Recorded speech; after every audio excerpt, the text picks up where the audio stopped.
Jack, why don't you take it away? Why don't we just start with, if you don't have any of your presentation, could you give us a little bit of a backstory on who you are and how you came to building Of Oyster? course. Thank you, Liam.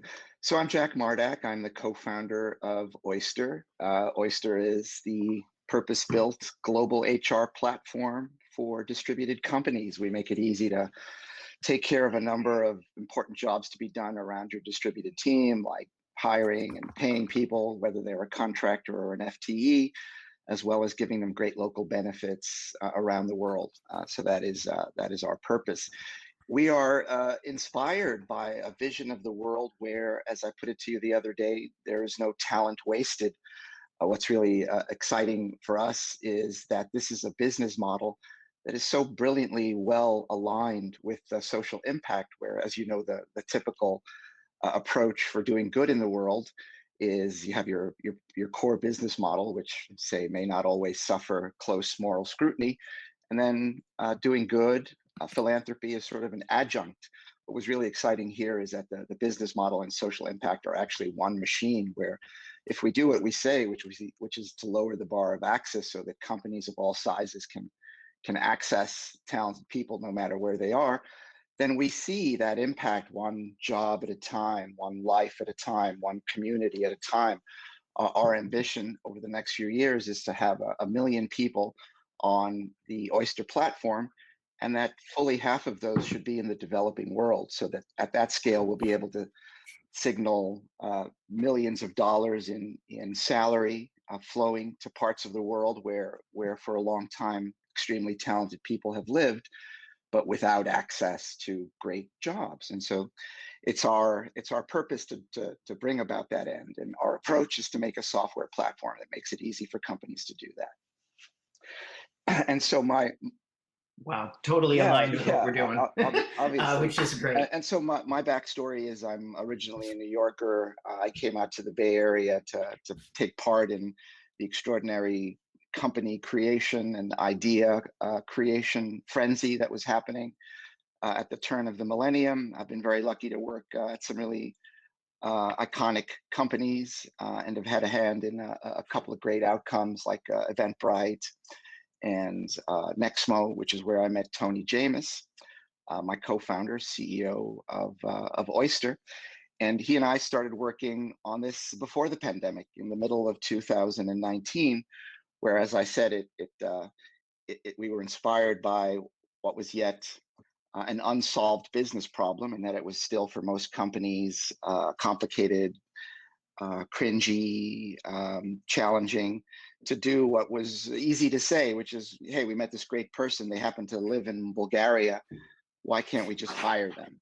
And so that was our inspiration. And as I said, the fact that the business model was so closely aligned with doing good in the world was really, really attractive in that. And so we were determined to create an organization that was very much about that mission and purpose. And so we are a B corporation. We've put energy and diligence into a social impact thesis, which is available on our website, where you can see how exactly we see our work modeling to doing good in the world. And as a result, I would say that we have lit the flame of a very, very special company that has already attracted some amazing people to work with us, as well as some incredible investors. As you know, recently we raised a $20 million A round from Emergence Capital and Slack Fund, among others. And so we are excited by how much the world has changed and how much easier it seems to bring about this change, which so depends on the broad adoption of remote work, right? Like I said, we were excited before the pandemic. The pandemic has been an incredible accelerator, a catalyst in many directions. But one exciting direction is that it does seem to really increase the feasibility of changing the world in the way that we hope to be a small part of. Yeah, no, it's I'm always touchy about saying how the pandemic has been a positive, at least for remote work, because it's one of those issues that, everything else everything else went to shit. But then, unfortunately, or fortunately, out of that, the silver lining is remote work has just accelerated and is now really out of the bottle in terms of that stuff. For everyone that's watching right now, I would love it if you could just yes or no in the chat. Do you know what an employment of record company is? Do you know what an employment of record company is? Yes or no? Okay, we're getting pretty good mix here. Interesting. It's about 50-50. Not very well. Okay, cool. All right, so this is going to be very interesting because if you don't know what an employment of record company is, you're in trouble. And Jack's gonna explain why you're in trouble, and you're not in that much trouble. We're gonna be able to make sure that we get that fixed here on the call as well. But definitely something that is, I just wanted to kind of get a feel for the room, Jack, just to kind of see who's on the no and who's on the yes side. Sure. Go ahead, Jack. So I would say you're not necessarily in trouble. I think EOR, which stands for Employer of Record, is an old school, fairly arcane term. It's a business that has been around since the 40s and really up until fairly recently, not very disrupted.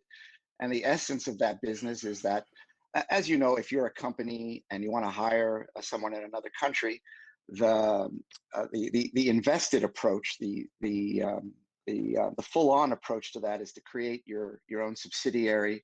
Let's say you're an American company, you have a Greek factory and a bunch of people that you expect to hire and pay and take care of in Greece. And that's kind of the extent of your geographic diversity. You've got some operations in the US and you've got some operations in Greece, including a big factory. So it would make sense in that case to create your own Greek subsidiary, to hire a Greek accountant to pay people and make sure your payroll taxes are compliant and all of that. And that might take a half a year and $500,000, but it makes sense because you know that you have that kind of specificity on Greece. And so from there, you have companies that say, don't have that kind of focus on a particular country that they know of, and perhaps they don't have the wherewithal to invest in creating a subsidiary and spending that much time. And so the employer of record is simply, it's that old school model where it's a business whose business it is to rent to other businesses their power to compliantly employ people in that particular country.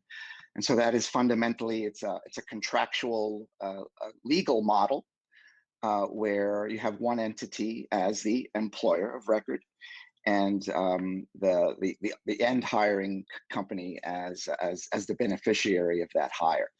And so the reason that term still applies is that what we've done is we've softwareized the employer of record model and sort of wrapped the underlying legal approach, but broadened that to global scale and made that available very elegantly, very easily, very smoothly via a purpose-built software platform. So you don't have to feel too bad if you never heard the word employer of record. You can just replace that word today with Oyster, and no one will contradict you.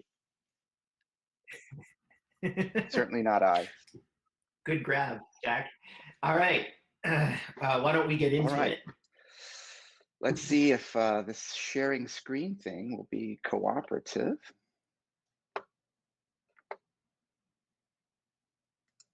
Can you guys see my PowerPoint now?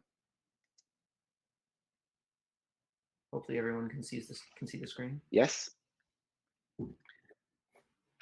Great. I can. Great. Well, sure. We'll take that. We'll take that as a good proxy for everyone else. So here's a quick agenda. Some of the stuff that I'm going to cover. I'll let you absorb and read. These are the points that I'll be making my way through now. And so this slide is really about the incredible momentum that remote working has now experienced. And I think this is a list of companies that I'm sure many of you are already familiar. The companies all the way on the left were the early pioneers who were saying, this is amazing, the water is great, y'all should try this, for years, and have now been elevated to quasi-celebrity status, rightly so.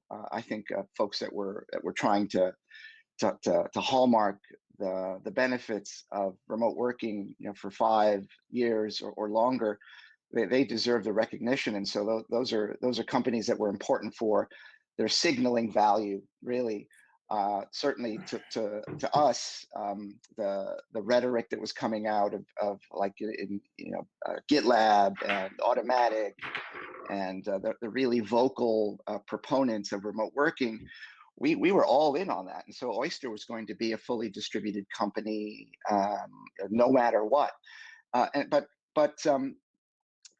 As important as a signal as that was, it never would have changed the world. I mean, that there were a few pioneering companies on the outer edge, on the leading edge of remote working, was very, very important. But I think that mechanism where companies that are successful socializing the benefits of remote working, that would have only gotten us so far.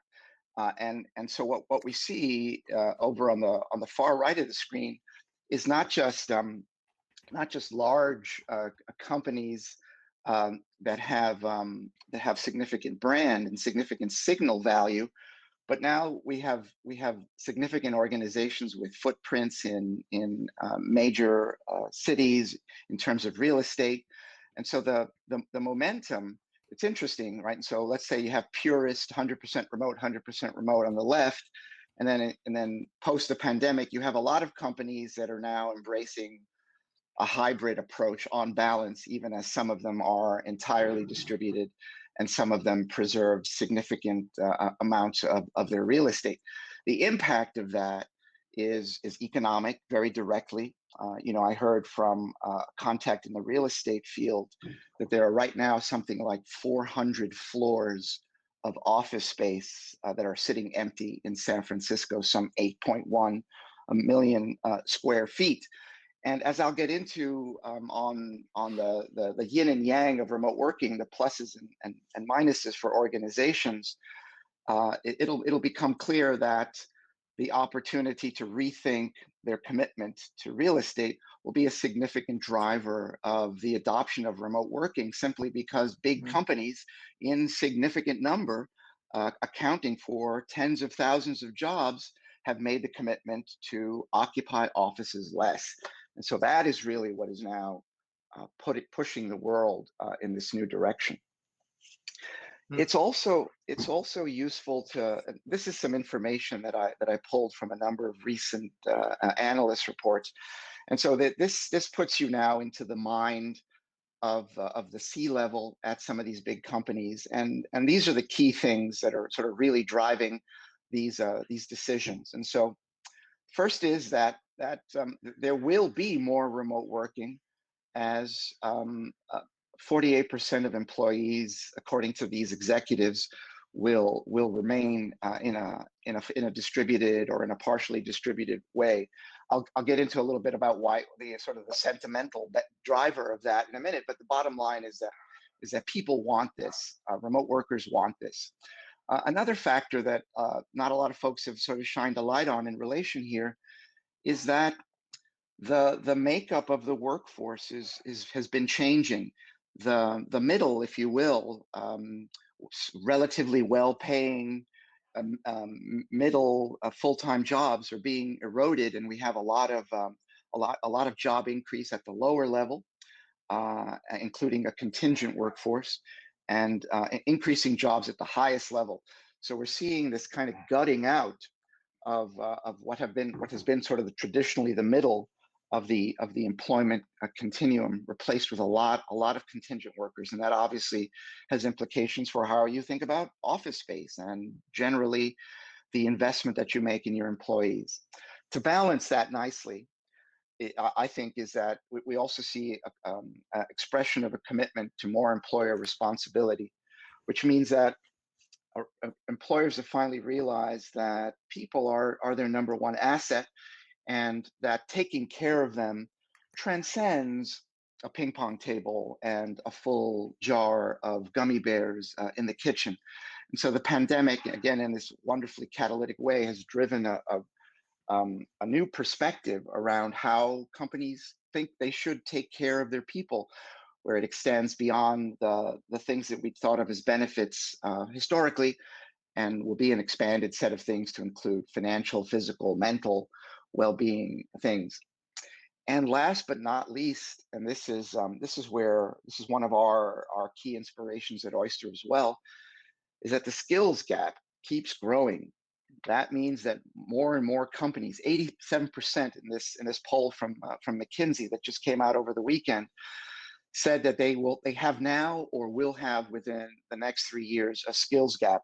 And that is only relative to a geographical perspective, which means that in the places where they have historically sought that talent, they are having a hard time finding it.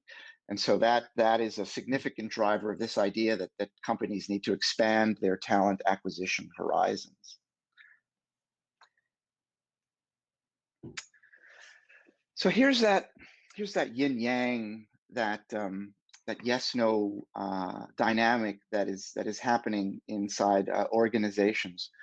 And so on the no side, on the we're concerned about going remote side of things, it starts with concerns about less productivity. We know that a lot of organizations are struggling to figure this out. Organizations, particularly that were significantly office-based in the past, are having or are worried about having a difficult time maintaining the usual levels of productivity because they still have uncertainty about how that work will be carried out. The second bullet in favor of keeping the office is that some operations and functions will continue to need the office, and that can include operations that have a physical component, such as maintaining technical equipment, for example. But also, you'll remember that way back in April, when April of last year, when Facebook made their pronouncement about remote work, they made it clear that remote work was not going to be available for everyone. Mark said that it was going to be a function of seniority, and it made it clear that as part of their onboarding of new people, junior hires would still have a requirement to come into the office. And we can understand why that would be. And insofar as a company may have a desire to impart a way of working that is achieved via a direct co-located way of working. Bringing people onto your organization is itself a challenge, never mind making everyone who's already within the organization productive and happy. So a lot of companies are going to preserve office space for onboarding new people and for creating that first entry-level cohort. There's also concerns about the transfer of culture and socialization.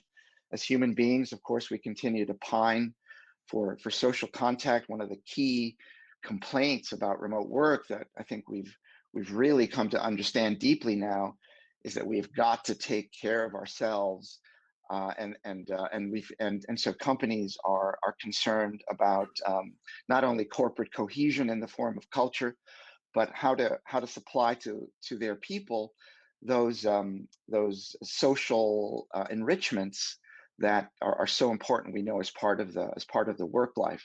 And then last but not least, some employees want to go back. I was in that same conversation that I was having about the future of San Francisco real estate a couple of weeks ago. One example there is why people want to go back is and I think it's become the poster for the I want to go back to the office, is a young person who's living in a situation with, say, a bunch of roommates, and they look forward every day to getting away from the home context where things might be noisy and crowded, and getting back to the office. And so I think a lot of employers are hearing that signal as well. But now on the reasons to go remote side, and you'll see that there's a bullet that's bolded, and this is the one that I think is really exciting to us at Oyster. It's an aspect of the rest of this presentation, and that is increased organizational performance. But before we get to that, let's just touch on when you don't have to keep gummy bears jars stocked, when you don't have to pay people to take out the trash every day, when you don't have to pay hundreds of dollars per square foot of office space, and a bunch of other things that are attendant to that sort of office-based way of working, you remove all of those things, and it is an incredible operating cost reduction. And believe you me, that is very important and attractive as a factor, particularly in these larger organizations that are trying to find out where they want to draw that point of balance. Gummy bears are Employees, expensive, man. yes, indeed. And on the pro remote side, obviously there are a lot of people who are very, very happy with the increased flexibility about where they can work, and so employees want to stay remote. And I think it's important to call out that that's not the same as wanting to work from home. Employees significantly want to preserve the power to have a certain lifestyle that is free from the historical dependency on where you live and the job that you can have. So now let's get into these increased organizational performance aspects, which are really, as I said, the crux of what I want to talk about, and really exciting because it's new and not entirely understood. And that increased organizational performance kind of comes from the combination of three things. And it's happier, healthier employees, expanded talent horizons, which means that you can now hire someone amazing for £100,000 a year in salary that would have not, which is a level of talent that you would have not been able to acquire at all, say at any price in San Francisco or in London. And then the last bullet is bold new ways of working. And I think this is really exciting as we're now in a period of transition where, and this is where Oyster is particularly excited to be helpful to our customers and to the community broadly. But there are legitimately bold new ways of working that are available to organizations that can transform your productivity, transform your output, while increasing happiness and wellness. And I'll get into those shortly. One question I have, Jack, Yeah, before Liam, you please. pop into that is you discussed the employees, wanting to go back, and the young person who has 4 different roommates in their San Francisco apartment and he's saying, hey, I want to get the hell out of here. What do you think is going to happen post-vaccine and there's a lot of talk about the third space, right? So like the coffee shop, which has been, we can't go to because of COVID, the co-working space, which we can't go to because of COVID. Do you think that some of those pressures, I talk about how working from home is not remote work, and I love how the media has changed the terminology. They're now using the term work from home instead of remote work because it really is different, right? There's a scary virus outside that's going to kill you, and you can't go outside, and you're stuck inside with your roommates. I have a 9-month-old daughter. You may hear her scream from time to time. She's just developed the capability to squeak at an incredibly high pitch that drives me completely insane, but is also super cute. And I can totally understand people wanting to be able to get out of there, but at the same time, you might also have these third spaces that will start to kind of reappear, right, and offer people other options. Do you believe that there might be a kind of an in-between space? Sid, as an example, who's the CEO of GitLab, has said, I think it was on Running Remote, he said, I'd rather have people go back to the office than go hybrid, as an example, because he thinks that they'll have more success just everyone going right back to the office, kind of like changing gears completely, as opposed to just being in these in-between spaces. I don't know if you've had any insight on that, but I kind of see that space being everyone's going to go back to the office, or they're going to go hybrid in the next 6 to 18 months, and then there's going to be another reshuffling as everyone reorganizes to the new normal. Yeah, so I think hybrid is hard. Everyone keeps saying it, and hybrid is going to be really, really hard. Not least of which because it requires sort of a new orchestration of logistics. Let's say, who's in the office, when, how does the work that happens there relate to people who are not in the office? And that is complicated by the fact that reoccupation of the office in a lot of places where the pandemic is still sort of rolling itself back in increments is unknown in terms of the necessary safeguards and new approaches to inhabiting co-located office space. And so I think hybrid is going to be really hard. And so I would say to Right. companies that are thinking about that, think about that deeply. And a part of hybrid is this unwanted separation into two classes of workers, where you have people who are having experiences on a daily basis at the office and people who aren't. I think that runs counter. Certainly, it runs counter to these bold new ways of working being unleashed. And so, I would suggest to anyone considering hybrid, give that a deep thought. Even as I say, that will for sure be the right way for a lot of companies, particularly larger organizations that are putting, one would hope, the thought as well as the economic support into the creation of these new configurations. As far as new spaces, yes, yes, yes, yes. And so the title of this podcast that I was on a couple of weeks ago, it was actually is San Francisco going to be okay? And it's a funny thought. I'm in San Francisco, by the way. I live here in the city, and the short answer is absolutely, absolutely. I mean, we are human beings, and we have profound social needs that across multiple dimensions. And cities are going to continue to thrive and be attractive to us for the fulfillment of many of those social needs, like finding a partner and so on, friends and so on. Uh, However, one of the threads that has sort of been part of the bundle of cities, which is that you go there because that is also where you need to go in order to be employed in your field, that thread is going to be pulled out. And I think it's going to be transformational. Cities are going to survive, but as a result of the removal of that employment dependency, a thread in the city bundle, we're going to see some really cool and interesting evolution in the way that we occupy commercial real estate.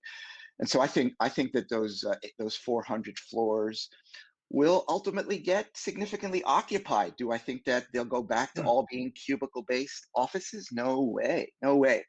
I think Right. that because in business, as in nature, which abhors a vacuum, we're going to see the emergence of a renaissance of a commercial class of business that rises up to make use of this precious, still scarce real estate in the cities that we will continue to flock to for other reasons that are still very, very important to human beings. And so I think yes, that will increase the amount of co-working. I think you're going to see a lot of companies that allow the people who want to have access to some amount of space that they can share with other colleagues who might be in that area.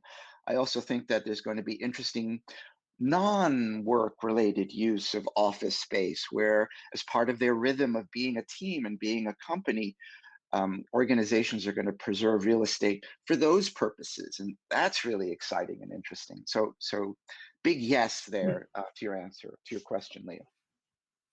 Thanks a lot.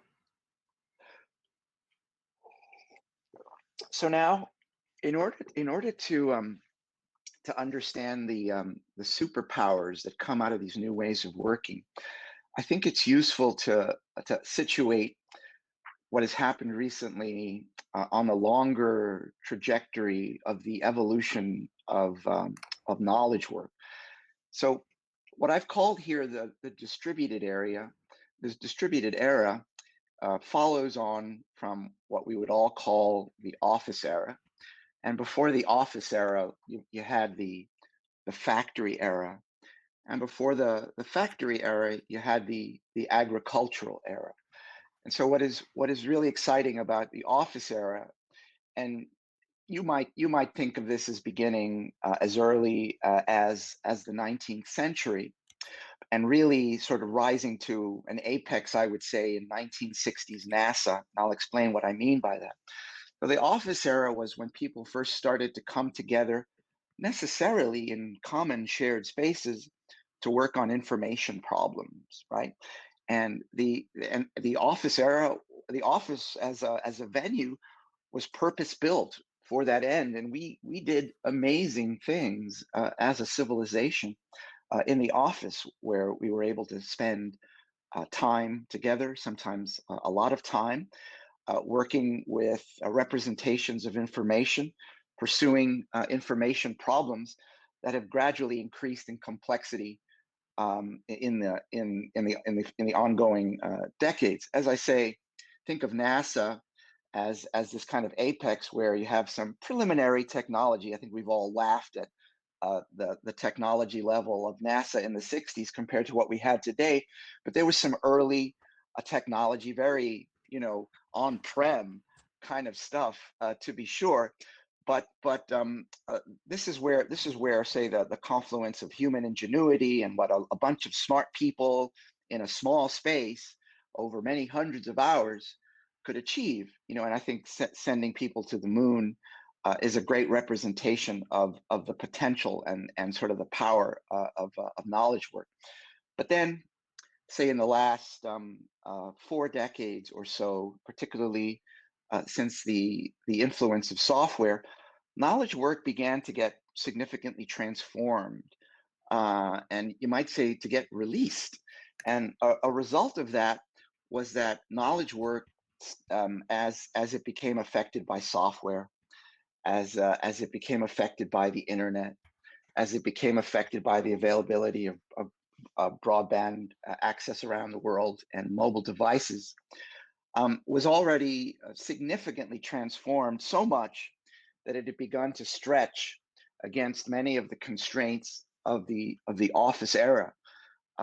We were already leveraging the ability to work from multiple places on our highly powerful devices. We were already using Slack and Zoom a lot, even as we were still occupying shared spaces. And so there was a lot of pressure on the office era. The office era was for sure going to end, for sure. What COVID-19 is, it ended it abruptly. And that is the best way to understand. And that is deeper than just where work happens, right? So it's an exciting new chapter where we're going to see the release of knowledge work from the constraints of time and space. It's going to be more focused on outputs versus time spent. I think one of the things that became popular in the office era was the conflation between time spent and productivity. There's Jim's car clearly in the parking lot. Clearly, Jim was at his desk all night. Go, Jim! Right, and so that perception that the time spent was the equivalent or a reasonable proxy for the value or the productivity or the amount of work that you did, that came from the office era, and that is just going to have to be let go of right now. And in fact, that is one of the key internal principles that companies that want to take advantage of the bold new ways of working and reach for these new levels of productivity have to embrace, particularly leaders. And of course, it's more democratic. It means that the people have access to the work that they want to do wherever they are in the world. They get to, and companies have access to talented individuals as well. And so there's a democratization that happens on both sides of the talent formula. Any questions about that, Liam? No, I mean, I think that you've laid it out in a way that is even, this is one of the simplest ways of laying it out, and it really kind of pops Yeah, up to me, the end yeah, of the office and the beginning of distributed, and it just, that sometimes I even pinch myself where I'm just recognizing the tide change that we're currently experiencing, because I don't think anyone's really recognized it yet. And you've laid it out beautifully here. Thanks. And what's I think the big takeaway is, again, this is not just about where. This is not just about location. This is about the evolution of knowledge work. And so this is what we should be championing, not just the location thing. Very important. Can't do it without the Right. location thing, but it's just one element. That's very important. So here is a list of principles that we are recommending to organizations that think about embracing distributed teamwork. Some of these you've heard before, that the importance of asynchronous over synchronous communications. To that, we would add radical transparency, which relates to this general tendency to over communicate, and the fact that we don't have a reliance on some of the social cues and ways of communicating that we've leveraged for a long time within the office. So it's better to have a default setting of radical transparency and create an organization where that is the default can be quite remarkable just by itself. Document, particularly conclusions. One of the things that is challenging for distributed work is you don't know why things are how they are, or you might not be aware that last week a decision was made about this thing that explains why it is this way this week. And so that can cripple an organization where you have people who don't have the sufficient context that they need to make decisions. And so documenting conclusions at every level is a very important sort of cultural principle to embrace. Over communication needs no further underscore, and that is the written form, right? And so encourage your people to write, to not worry about form or formality, be forgiving, and reward folks who put the effort into communicating their ideas as often as possible. Preparation creates net time savings. I mean, this was always true before, but it feels a little bit more painful when you've brought people into a synchronous Zoom meeting when things aren't exactly prepared. It feels it was always painful to do that in meet space, but it's particularly painful when synchronous communication is the exception, and say we have people creating specific time in order to create these precious windows of synchronous communication. Focus on results over time, the idea of continuous improvement. I think generally a lot of the principles of the ways that software engineers have been working for a long time are pushing into the new way of working. I think that's a trend that was already in place before. And we'll see that as part of the acceleration of work, which is that the ways that software developers have been working for a while are now the ways that a lot of people need to do work, knowledge work more generally. Everyone is a moderator, and that's powerful because that means that in an organization, one of the principles that we embrace at Oyster is that we are all co-creating this way of working, and we are all moderators in that experience. Everyone can raise their hand, elevate a critique, make a suggestion. Very important to install that at a deep cultural level. And again, because we don't have a lot of the cues on which we rely to discern people's feelings and intent, we just have a default setting of assuming good intent as a response to, say, to potential misinterpretation of something that was written, for example. And so install that as a cultural dynamic, and you'll be richly rewarded. Mm. I'd love to, just for everyone in the chat, what do you think is your biggest one out of all of those? For me, it's historically always been assume good intent. And even though asynchronous is probably more important, assume good intent is one of the best ways to solve the vast majority of asynchronous HR problems that exist inside of your organization. The interpretation of a particular Slack message or an email is, you should always assume that it's positive. And if you start to assume that it's negative, man, there's some really negative thought processes that go into your head, where I mean, we've had this problem continuously in our companies, which is the misunderstanding of a particular Slack message or a particular email. And for me, I try to solve it as quickly as possible. I try to jump onto a video call if it's something that's important and I can kind of detect some type of tension. But the best way to do it is just to always assume positive intent. Rachel agrees with me, by the way. Yeah, I think I would agree too. I think of all the things that you can think deliberately about and install at the level of a cultural principle, this is very important because uh, there's a lot of gaps when people are isolated in different parts of the world, sort of working perhaps in a room by themselves. I mean, we're still as emotional and as social as when we are in groups, and so I think that it is a tendency for a lot of folks to sort of feel hurt or worried or anxious. I think that's it. Particularly anxious in the absence of social cues that they are Mm, used to relying on. And so the assumption of good intent is kind of like a butter that you can just sort of spread everywhere and sort of try to fill all those little gaps where folks might worry or be anxious about the significance of a particular communication or of what's in the mind of one of their colleagues. So I actually would right. agree with that one. Yeah, Yep. cool. So want to talk a little bit now about tools and rules as an aspect of pursuing these bold new ways of working together. And I've broken it down into kind of two buckets: communication and project and task management. And so these are our tools and rules. By the way, you may have different tools, but I would suggest a hard look at these rules certainly.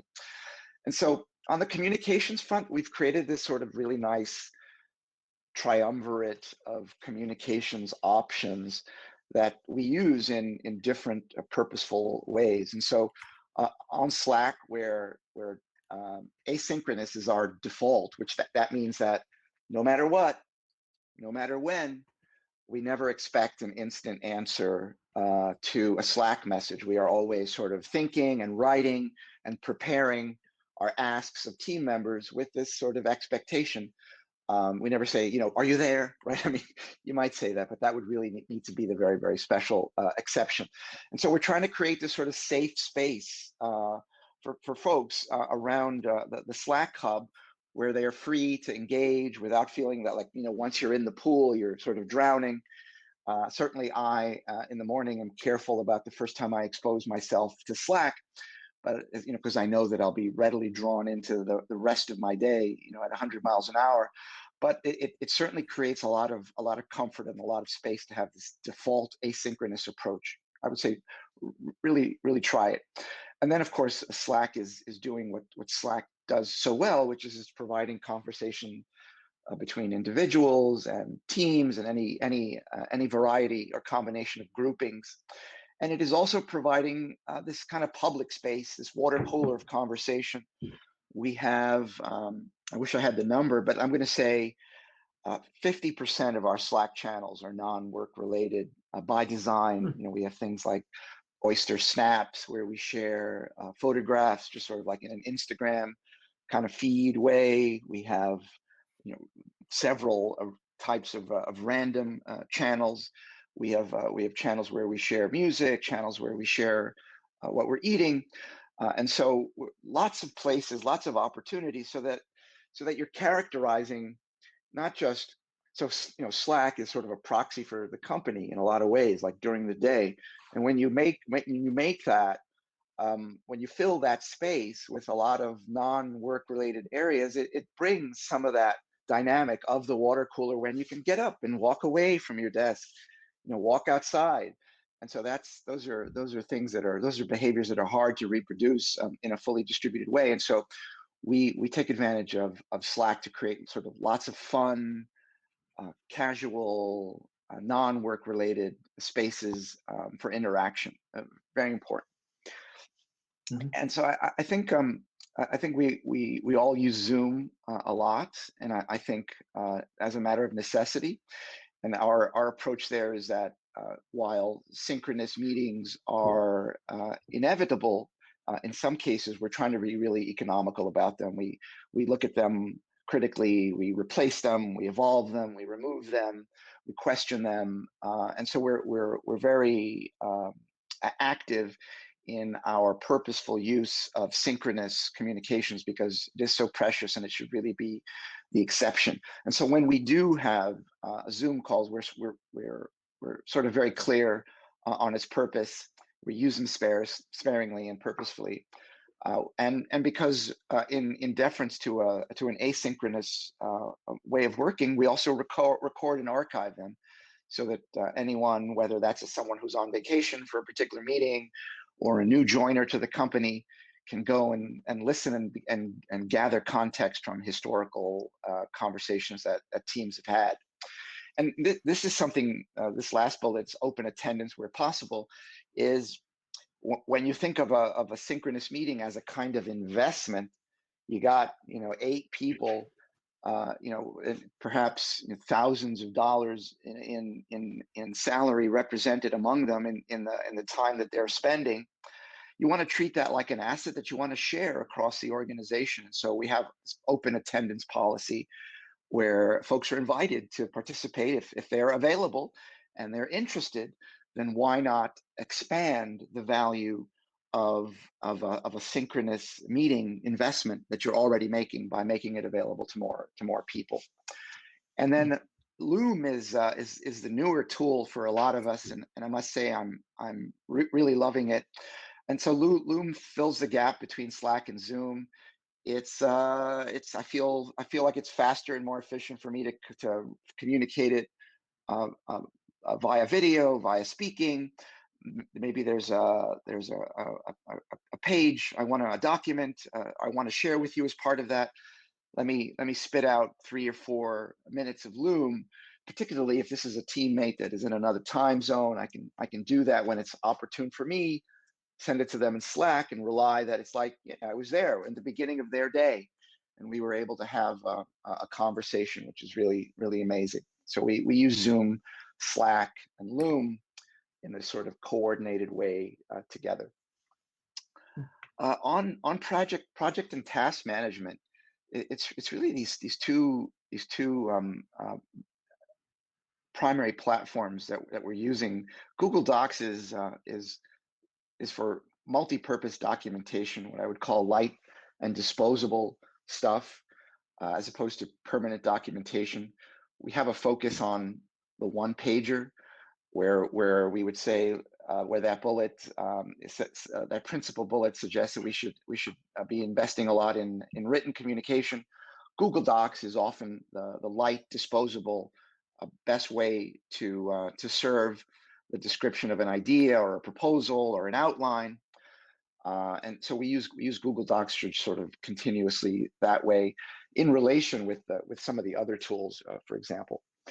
And then Notion, and intranet is a term that may be new to some of you folks, but intranet is this old school idea of an internal resource for an organization. Certainly, larger organizations have tended to have them.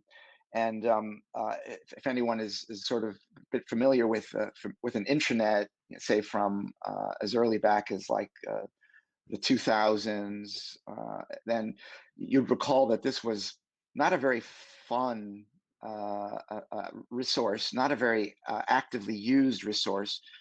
There was maybe a lot of HR stuff where you might have to go and look up something. Maybe there was a corporate calendar there, or there was some static resources that you'd have to go and find there. But the intranet was the point is it was not very involved with the work that people were doing. And so the way that we use Notion is out of a sense of understanding that we have to create a virtual space that can provide context for all of the different teams that are working at the company, provide what I'm calling a dynamic source of truth. And it's dynamic because teams are working on different things at different moments. They're updating. They're sharing plans. They're keeping their functional team Kanban in Notion as well. And so I understand that other organizations may choose different platforms for doing this. I have used Jira and Confluence well in this similar purpose to support documentation, but Notion is something special. Notion is truly a platform of the 2020s that is, I think, going to play a significant role in accelerating this next wave of knowledge work. So we use Notion in these ways, and so this is a glimpse into some of the tools and rules that we're using to drive how we work and would suggest to other teams. Victoria, thank you very much for the other mention of Video Ask. And if anyone has any questions with regards to those tools, just put them in the Q&A because we will get them answered. We'll probably jump into Q&A in about 10 minutes, realistically, guys. So just hang on, put your questions in the Q&A so that we can just answer them very strategically and bring you guys up. Awesome. For anyone that's more deeply interested in the ways of working, I'm happy to give a shout out to an educational program that we spun up at Oyster called Remote Ready. And Remote Ready is part of the Oyster Academy, and the Oyster Academy is our educational function, where we're broadly interested in transferring the knowledge and the skills and the familiarity both to organizations and to their employees that they need to be successful at remote working. So Remote Ready is our job seeker program where we didn't want lack of confidence or lack of familiarity in remote working to be the reason someone didn't get that great remote job or didn't apply for that great remote job. And so you can check this out more deeply at oyster.hr/remote ready. And this is a free program that's open to job seekers. And so if you know someone that would be helped, please feel free to share this. Great. So now I want to.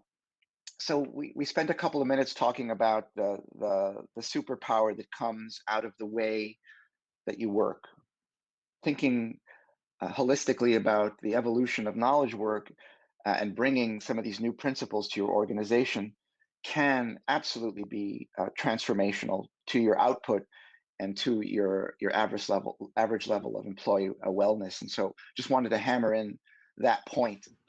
The second fork of the superpowers relates to talent and talent acquisition. And so we posit the question, what if location were no longer a factor, and we can contrast the world in these two different perspectives, where in the before scenario, as we know, particular talent hungry companies, and so here we're thinking of startups, in particular, a founder in a country that is not the United States or is not the UK might have felt in this outgoing world that in order to realize their dream of creating a company, of pursuing an idea, that they have to move to a particular city. Startups as well as more established organizations who've installed facilities in particular cities out of this expectation that is what they need to do in order to get great talent, and the talent themselves, where before we've long thought of emigration as the necessary first step to having a fulfilling career when you happen to have been born in a country where they just don't have those jobs, and so that goes away, right? And so we draw inspiration from this macro perspective where things change for everybody potentially as a result of this shift in perspective. So we create a free market between talent and employers, where with location out of the picture, we're free to concentrate on other factors. more and different startups come into existence. This is what I suggested earlier, where if we remove the success factor or the requirement of, well, I have to go to San Francisco and I gotta join Y Combinator and I gotta create this network of people at this particular space, and that's how I raise money. That can go away now, where the democratization that I mentioned earlier applies to new companies as well.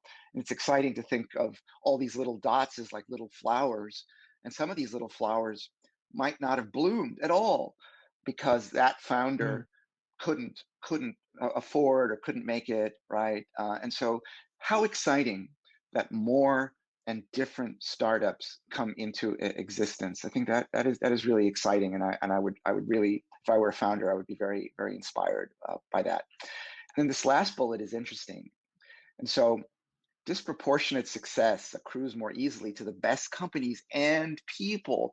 And so that is another spin on this idea that if you remove the friction of location or transfer or transportation or co-location, then the best people and the best companies can connect, and both will be rewarded.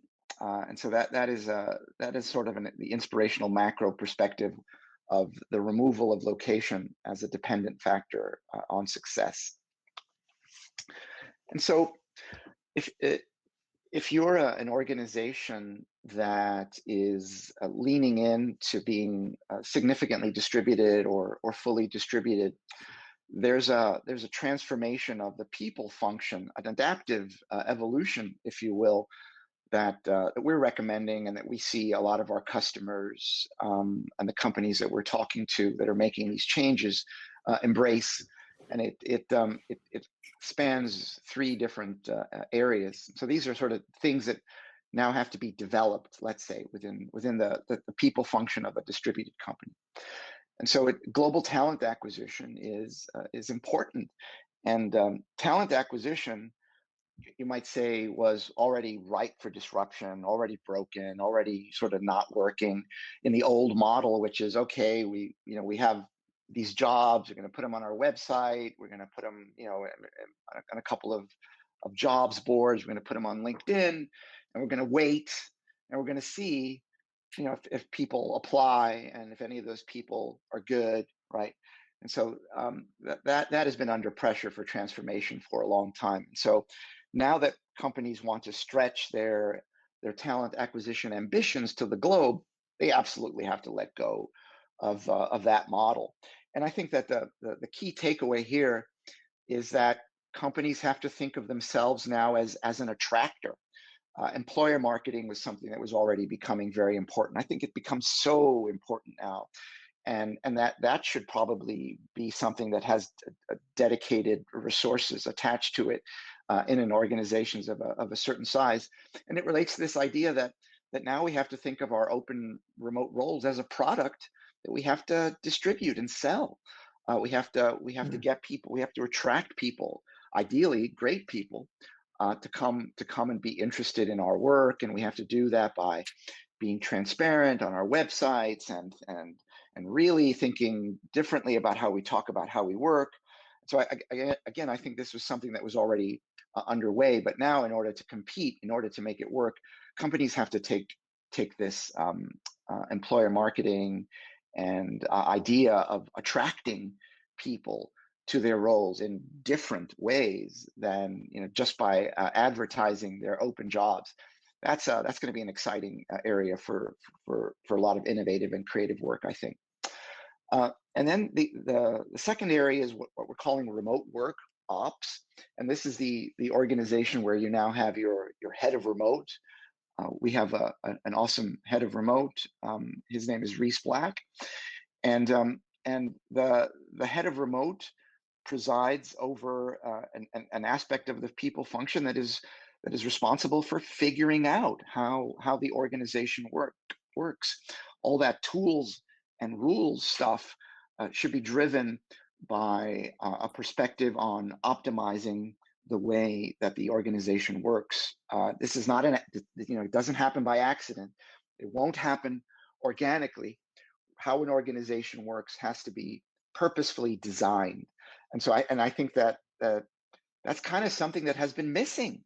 I mean, where you might have, you have culture, and then you have the way some teams work, and then there's usually a lot of gap where you have some teams that don't have the same cohesion. And again, engineering teams, have a lot of cohesion because they've had to be very thoughtful about the way that they work. Otherwise, it doesn't work. And so I would characterize that as now all knowledge work has to be as thoughtful about how they work as engineering teams have been for a while. And then last but not least is this global employment ops.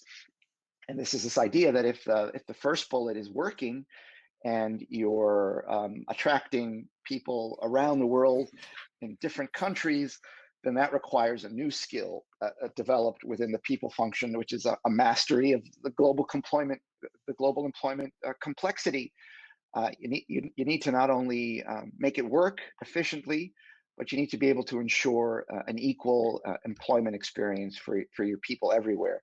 And that is a bullet that Oyster was designed to serve, incidentally. Any questions about that, Liam? None so far. I'm just going to ask the audience here, do you guys want to go for another, 5-10 minutes on the presentation? Or because I know we have about half a dozen questions in the Q&A. Yeah, I'd love to hear just the audience here. Is anyone, do you guys want to go a little bit longer? Because I feel there's so much here, Jack, that you've got that I'm really interested in. Well, we are actually near the end, and so if we wanted to transition into a Q&A session at this point, I think that would be appropriate. Well, I think you also, do you not have a particular URL to be able to send people to as well? Oh yeah. So let's send people to that first before we get into the Q&A, and we can leave that up. Right. Is it oysterhr.com? It is. Just yeah. Directly. Oh, okay. Yes. Cool. Yes. I mentioned Remote Ready if you're interested in that program, and so that would be /remote-ready. Easy to find. From the navigation. I've just put it in the chat here. I mean, that was really interesting stuff. I got to tell you, it's we've been kind of looking at it holistically, we've been looking at it in bits and pieces, but it's never really been presented holistically like it has just been presented right now. So that's pretty cool to be able to have that entire kind of vision of where we're going. I particularly liked selling your kind of HR department or your employee acquisition strategy as a product, because that's something that has become very, very difficult for us just recently. We've been working remotely for 15 years, or I have. And in the last year, it has been by far the most difficult time for us to acquire talent, because all of the Facebooks and the Googles and the Salesforces are now starting to enter into our space and are, snapping up talent for what they feel is 10 cents on the dollar. But for us, it used to be 5 cents before it was 10 cents. So it's becoming a really interesting challenge. All right, so let's get into a couple questions here. We have, and Russell, are you available? Can you just say yes on the chat if you are available, and we can bring you up? And Lauren, Victoria, John, and Mark, if you guys can just give me a yes. Russell's available. All right, Russell, we're going to throw you up on stage, and the magic people on the Remo app are going to make it happen, from what I understand. Russell, how are you? Can you hear us okay? You're muted. You are muted for some reason. Hello. Oh, there you are. All right, we can hear you. Tell by the accent I'm yes coming in from the UK today. Hello, Russell. Hi there. Yeah, No so my worries. question in the Q&A, I think, is you kind of went, you did mention it early on. It's about this kind of hybrid thing. So my background is I'm working a tech firm. So we have we do software as a service, and we've got the teams now. We have teams in various different places. Some in Poland, some in New York, some in Belarus, all over, and then there's some in London. But what's happening is that some of these places do have an office, and other places don't. And then we have one team that have decided to go fully remote, but have access to an office for certain times, etc. So the thing that we're finding may be the issue is this idea of hybrid teams, which you basically mentioned and said probably don't go that way. So one of the solutions that we've found is that we might actually try and avoid hybrid altogether. But I wondered if there was any kind of, anything coming out of the experience now with these distributed teams, where we can avoid some of these issues where you have a group of people in an office, they go off and they can then have a meeting or do some innovation and then somehow exclude them.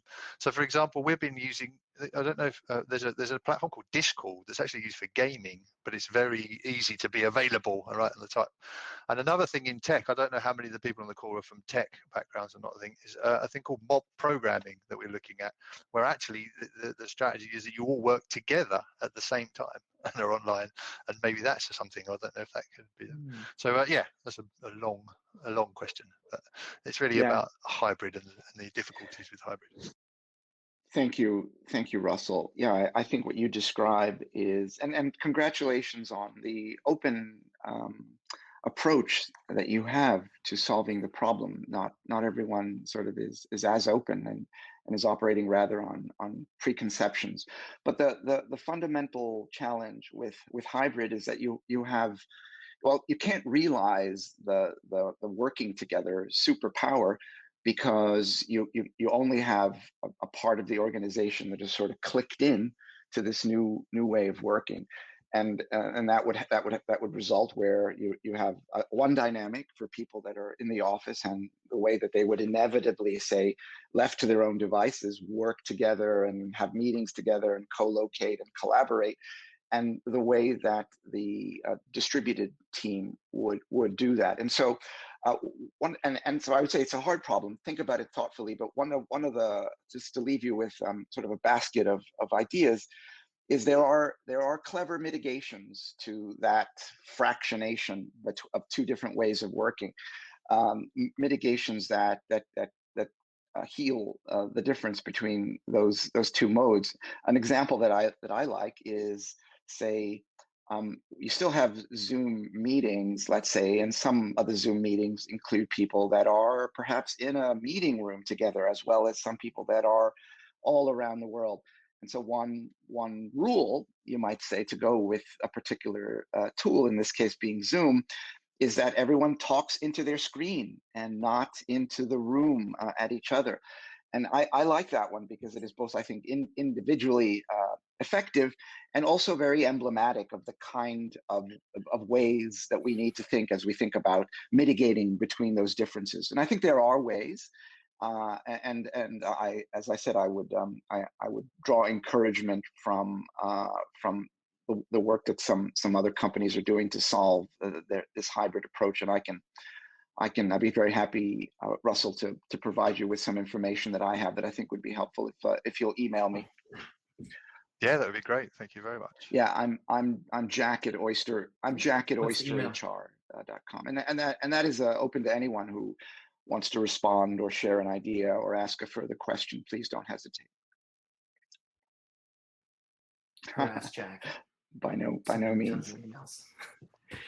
Russell, did that answer your question? Yeah, thank you. Yeah, I mean, I guess it kind of validated my fears, as it were. It's a complicated problem. I get it. Yeah, and I like. Here's the beauty of this, Russell. No one knows what's happening. So I think for you being on this call, you're already 10 steps ahead of everyone else that isn't even thinking about these things. So even though you may think, oh, well, what are we going to do with hybrid and remote and all this kind of stuff? If you're on this call, you're already 10 steps ahead and you're already thinking about this in really innovative ways. So I don't have much concern for the future of your business.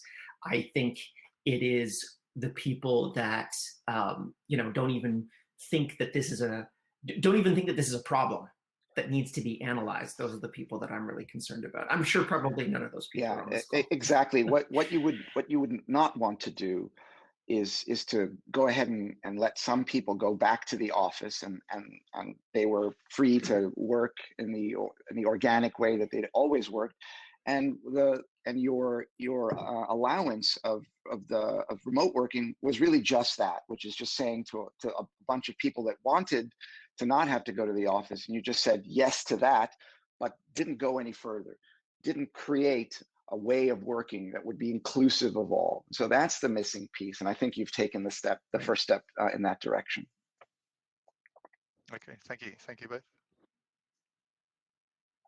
All right, Lauren, let's get Lauren up next. I know that John, you're in the queue, but Lauren had 2 questions, and I think we could knock them both out at the same time, if that is possible.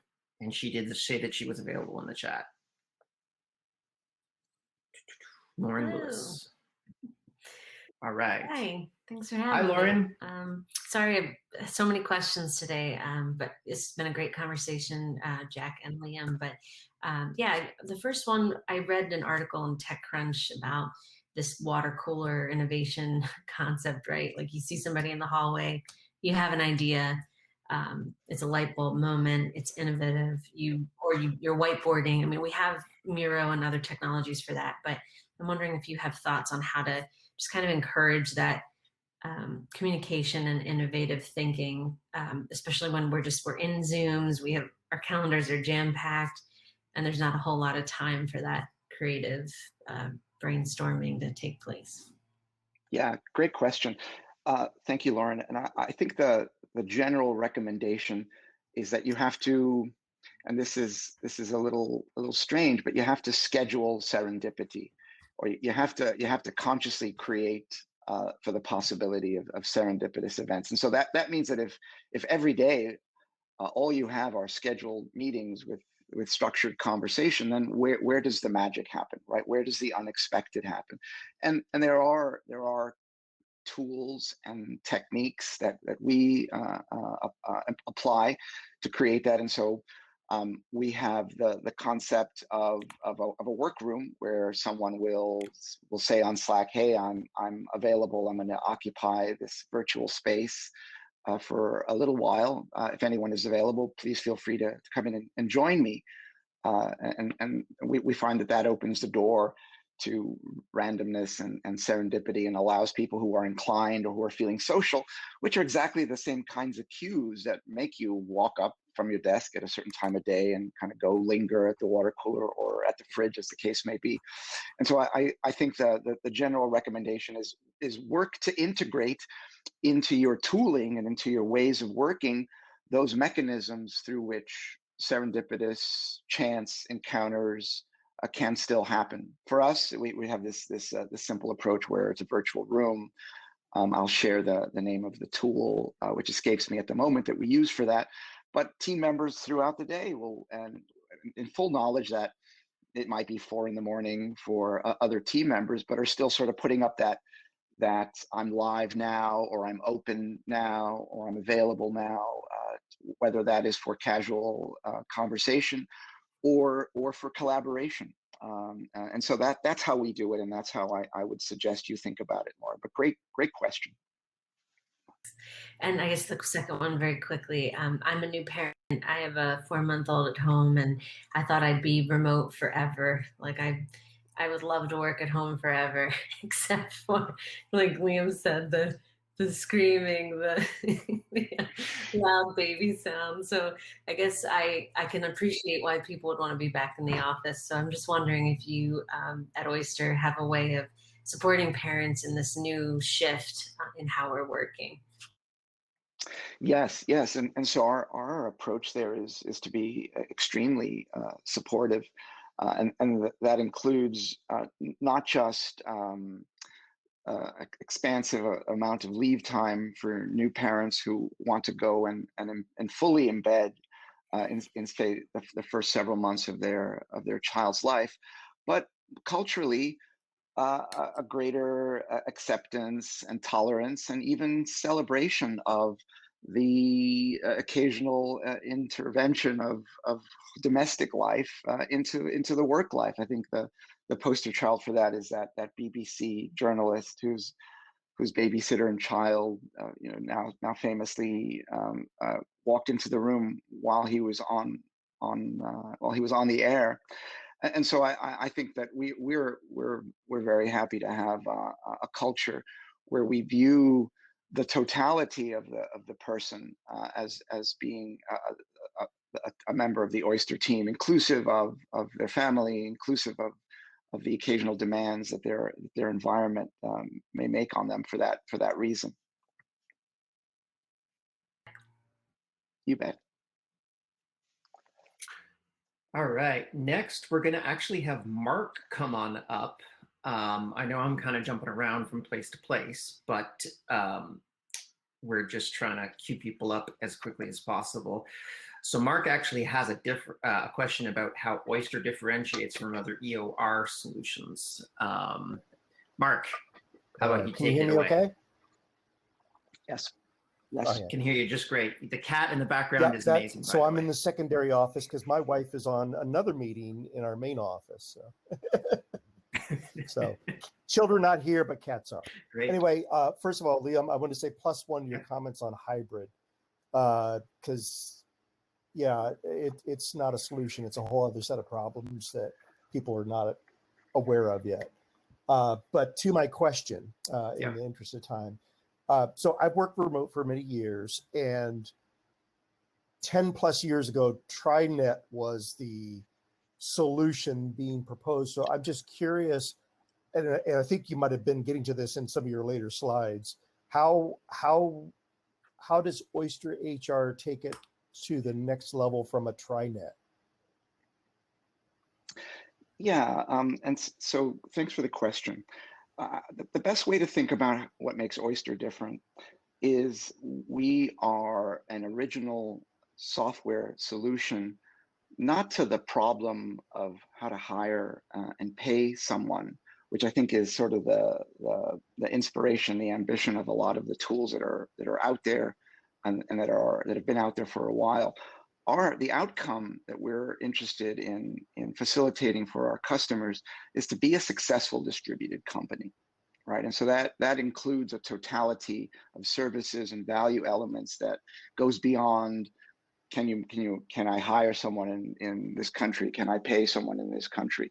And so I would say we have an assortment of unique value elements orchestrated around the entire employee life cycle, from the tools that you would use, for example, our compensation calculator that helps you to figure out what you should pay somebody in another country when it's your first time hiring a Python developer in Bulgaria, through to the attention that we pay to the onboarding process, the customization, the fact that you can send a branded offer letter through our platform, through to the ability to find talent via our platform with select talent acquisition partners, as well as the ability to give great local benefits to your people around the world.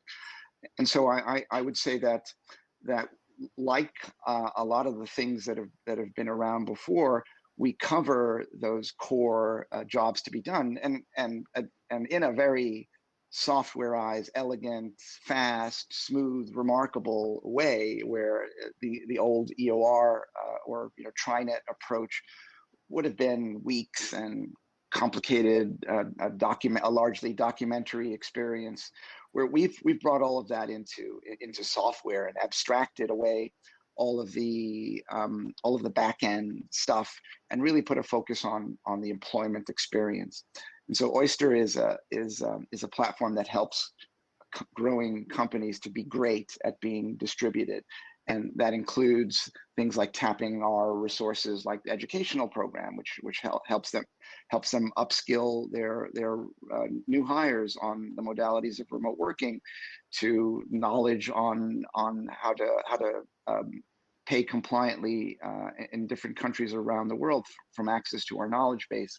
So it's a completion of a larger value picture that includes a lot of other stuff, not just the powers to hire and pay. Yeah, and thanks, Jack, because I definitely saw the remote ready program, education program was definitely a big boost, because I don't see anybody really getting employees ready. So in a previous organization, I was the one that had to do that. So I certainly appreciate that you built that into the package. So thanks for answering the question. Okay. Jack, very insightful, your presentation. Thank you, Liam. So my question is, what if the C-level is not actually buying a remote strategy? Like, from my organization, we've been trying to figure out little activities, little like power-ups for our remote organization, and employees are very, very, hyped to be working remote, but the C-level, like the leadership, is not buying yet that model. What do you think is the best argument, besides operational cost, besides even like getting talent worldwide? What do you think, what could be a great argument to actually move that shift from hybrid to fully remote in your experience? Well, I would, thank you for the question, Mia. I would suggest that the combination of benefits that we showed earlier would be compelling. And those benefits were operating cost reductions, as well as the ability to engage in this new, more productive way of working. That should be attractive to organizations. The opportunity to increase organizational output and wellness should be exciting and interesting to the C-level. And so if it isn't, then why? And there may be a deeper problem there. So I would first suggest that, hey, this really should be compelling. And if there's still resistance, perhaps there is incomplete understanding of the opportunity. And I would say it is very necessary for the leadership of an organization to be bought in to this. This is, as I said, this is not about where people work. It's not just about remote working. It's deeper than that. And I would say that in terms of an organizational undertaking, it is as challenging as trying to be agile as an organization. And by challenging, I mean it's not something that happens by accident. It's something that needs to be engineered into the way an organization works. I would compare it also to migrating to the cloud, modernization, digital transformation. Right? These are initiatives that companies undertake with great investment and deliberateness, because they believe that there is a positive outcome at the other side. And I would say that whether you wind up as a fully distributed organization or a partially distributed organization, you need to think about getting to this next version of your company as thoughtfully and as deliberately as any major strategic initiative that you would undertake. Email address for you, Jack is Jack at oysterhr.com. I would just suggest that you check out the Remote Ready program. To me, that's probably a really great and easy way to be able to get into the process with Oyster. And also, it's free. Correct? It is, Jack. So free is my best price. And I think that this is going to be a really kind of cool way for you to be able to get deeper insight into what Jack's been doing. And it was a fantastic presentation. I got to tell you, I learned a lot, and it has never been put together so holistically so well.